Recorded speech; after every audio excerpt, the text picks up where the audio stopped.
E vamos nós aqui com mais um Papo do Reino, abordando mais um tema sobre a cultura dos céus, conversando sobre aquilo que Deus tem de melhor para o seu povo. E nós vamos meditar um pouco no que diz o livro de Eclesiastes, capítulo 12, versículo 1. Diz assim: lembra-te do teu Criador nos dias da tua mocidade, antes que venham os maus dias e cheguem os anos nos quais venhais a dizer: não tenho mais neles contentamento. Para nós jovens é muito fácil vivermos apenas o dia de hoje e sem pensar muito no futuro nem naquilo que nos aguarda. Mas o que a Bíblia está dizendo hoje é o seguinte: lembre-se do seu Criador. Lembrar-se do seu Criador é algo constante, não é algo que ficou para o futuro, nem algo para o passado, é algo para vivermos o nosso presente, é caminharmos o tempo todo pensando no nosso Criador, pensando no nosso Deus. Que a Bíblia diz que é Ele que tem cuidado de nós, é Ele que tem zelado por nossas vidas. E lembrar-se do seu Criador não significa apenas trazer à memória quem Ele é ou o que Ele fez. Lembrar-se do seu Criador significa estar o tempo todo atento naquilo que Ele nos manda fazer. Porque, por incrível que pareçam, as ordens de Deus para os seres humanos não é simplesmente para que Deus tenha o direito de dizer que é obedecido. Todos os mandamentos de Deus na Bíblia é para que o próprio homem possa sobreviver, é para que o próprio ser humano possa subsistir em paz e conforto. Claro que a obediência agrada a Deus, claro que a obediência é um mandamento de Deus que deixa o coração de Deus muito alegre, mas todos os mandamentos é para a autopreservação do homem e para a glorificação de Deus nos céus.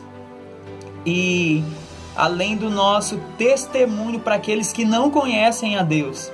Então lembre-se do teu Criador, jovem. Sabe? Às vezes a gente fica perguntando: e como pode um jovem lembrar-se do seu Criador, ficar firme em obediência nos mandamentos do seu Criador? E aí a Bíblia nos diz também aqui, em Salmos, capítulo 119, versículo 9, olha só. Como purificará o jovem o seu caminho? Observando-o conforme a sua palavra, ou seja, a palavra de Deus.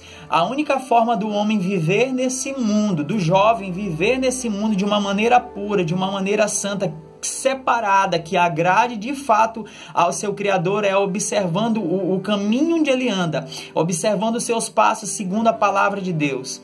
Aí sim nós vamos estar alegrando o coração de Deus, aí nós vamos sim estar dando testemunho, aí sim nós vamos estar vivendo uma vida feliz, porque o reino das trevas não terá nenhuma legalidade para nos atingir.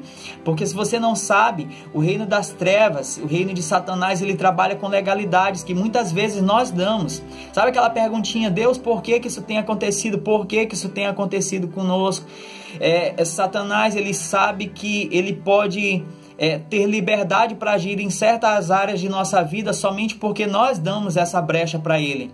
E aí Deus, ele pensando nisso, já nos ensina como nós nos defendermos das investidas do reino das trevas. E aí a gente vai para Efésios. Olha só o salto que a gente deu, porque a Bíblia ela é tão maravilhosa que ela nos ajuda em tudo aquilo que nós precisamos. A Bíblia, veja só, ela não contém toda a verdade, mas ela tem a verdade necessária para nossa salvação e para nós conhecermos a Deus. Por exemplo, como é que a Bíblia pode não conter toda a verdade, Mauro? A Bíblia ela não vai te falar, por exemplo, as fórmulas da matemática, as fórmulas da física, química, etc e tal. Ela não tem tudo, mas ela tem aquilo que a gente precisa. Então, olha só, Deus pensando nisso, deixou escrito: revesti-vos de toda a armadura de Deus, para que possais estar firmes contra as astutas ciladas do diabo. Porque não temos que lutar contra carne nem sangue, mas sim contra os principados e contra as potestades, contra os príncipes das trevas deste século e contra as hostes espirituais da maldade nos lugares celestiais. Portanto, tomai toda a armadura de Deus para que possais resistir ao dia mau e, havendo feito tudo, ficar firmes. Estai, pois, firmes, tendo cingido a vossa cintura com a verdade, e vestido a couraça da justiça, e calçados os pés na preparação do evangelho da paz, tomando sobretudo o escudo da fé, com o qual podereis apagar todos os dardos inflamados do maligno. Tomai também o capacete da salvação e a espada do Espírito, que é a palavra de Deus. Então, meu amado, o capítulo 6 de Efésios é nos ensinando como ter essa máquina de guerra a nosso favor, que é a armadura de Deus. Você vai estar o tempo todo amparado pela fé aqui no seu braço como um escudo para apagar as investidas de Satanás. Você vai estar ali com a sua cintura protegida com a verdade, porque a verdade é aquilo que nos liberta. Jesus Cristo diz: e conhecereis a verdade, e a verdade vos libertará. Vestidos com a couraça da justiça, isso porque atos de justiça foram criados para que nós andemos por eles. Para que nós, como cristãos, como filhos de Deus, andemos em justiça, julguemos segundo a reta justiça, ou seja, a justiça está sobre nós o tempo todo, nós devemos caminhar por ela, tanto é que chega a dizer que nós devemos estar vestidos dela. Colocando o capacete da salvação, sabe aquela primeira coisa que a pessoa vai ver em você? Uau, esse cara simplesmente ele é fora do comum, ele tem algo dentro dele que faz ele resplandecer no meio da multidão. Esse é o capacete da salvação, e o que nos garante essa salvação é a presença do Espírito Santo em nossas vidas. E calçados com os pés da preparação do evangelho, ou seja, onde você pisar, meu amado, é levando a palavra de Deus, falando de Deus para aqueles que não conhecem, é levando a cultura do reino por onde quer que você passe, seja no teu trabalho, seja na tua escola, seja na tua rua, seja em qualquer lugar onde você for, você vai pisar lá e da tua boca vai sair as palavras de paz, as palavras de salvação que estão no evangelho da paz. E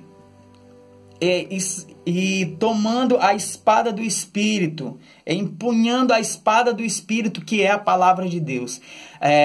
Jesus, na tentação que ele teve no deserto, e que ele foi tentado pelo próprio diabo, a grande arma que Jesus usou contra o diabo foi a própria palavra de Deus, a ponto de que cada vez que Jesus usava a palavra contra o diabo se afastava dele. Então o diabo pensa: então eu vou usar a palavra distorcidamente para tentar ganhar de Jesus.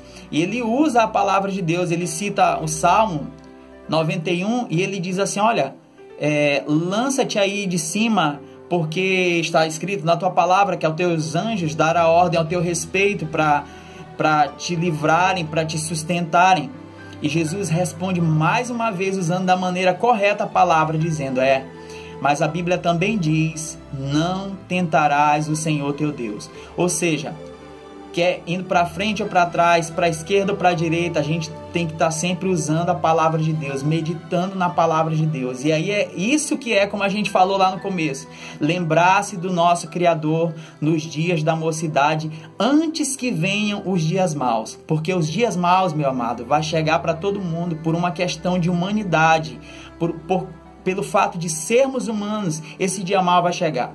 Todos nós vamos passar por esse dia. Agora, a grande diferença é como você vai estar armado para lidar com esse dia. Será que você está preparado para lidar com o dia mau? Quer queira ou quer não, ele vai chegar. E eu desafio você a estar preparado, aí armado, vestido com a armadura de Deus para suportar as tentações das trevas e sair desse momento tão ruim que todo ser humano vai passar, firme na fé e com a sua salvação garantida em Cristo Jesus. Pense nisso e até a próxima semana.